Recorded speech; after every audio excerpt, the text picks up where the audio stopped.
我哋要預備一個膠樽、一杯醋、少少蘇打粉同埋一個氣球。咁我哋而家就開始倒啲蘇打粉入去啦。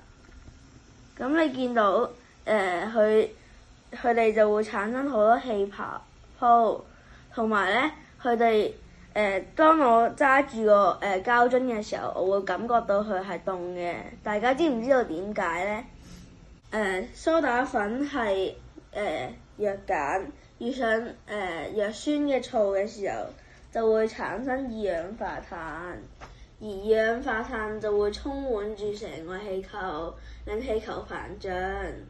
同埋咧，呢個化學反應係一個吸熱嘅反應，咁所以就會令到個膠樽變到有少少凍。